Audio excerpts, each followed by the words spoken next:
Do you have what it takes to be a real American? I'm not talking about if you were born here or if you're a legal citizen. I'm talking about a true American. Do you have the spirit that embodies what an American is all about? Our forefathers came over here in the early 1600s. They had the American spirit. They set sail in the Mayflower in 1620. The boat itself was 24 by 100, approximately 100 feet, and they had approximately 130 some odd people on that boat. Now you do the math on how much personal space do you think they had on that ship?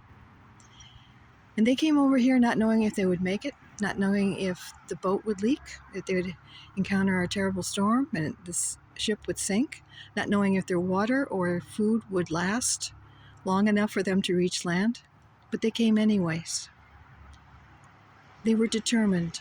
They were determined to find freedom of religion, to find a better life, and to get away from what they felt was an oppressive government at the time. Colonizing an uncharted territory is not for sissies, and our forefathers were not sissies by any stretch of the imagination. Every single one of them came over here with the attitude of, we're going to do this, and they did it.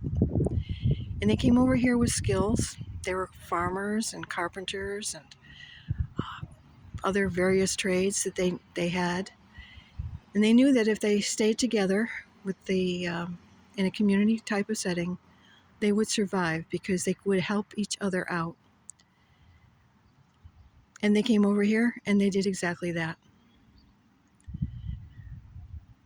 We look around today at what you see with Americans today.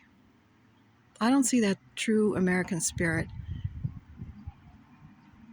Not as much as there used to be. There are some. But to be a true American, you believe in freedom. You believe in integrity.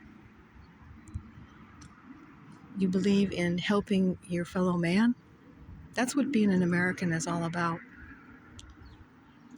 Our country was one of the most prosperous and most powerful nations in the world. I don't see that much today. I think we're losing that. And it's sad. We need people with American spirit to look around them and see what's happening. The colonists just before the revolution, they threw the tea bags in the Boston Harbor because they didn't want to be taxed without representation. And when you think about that now, if our only problem were taxes for something that we didn't want to be taxed on, we'd be in good shape. But there's so many more problems that we have today. Our country has gone down a wrong path. We've lost our way. Too much government, too much interference. The colonists and our forefathers set this government up to be primarily there just to provide guidance and support, not to rule the people, not to mandate what they should do and shouldn't do. And for American people to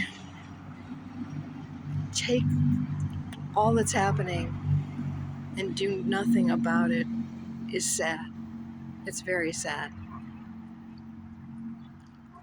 I do see people getting involved in local communities, getting on school boards, joining in local politics. They're trying, and that's what we need more of. We need people to be aware of the freedoms that you're losing day by day and trying to do something about it in a peaceful, constructive manner. But you can't just say, oh, we'll wait for the next election and things will turn around. No. You need to participate in your own government. You need to make it clear to representatives and government people, elected officials, what we want, not what they want. So I say again, do you have what it takes to be an American.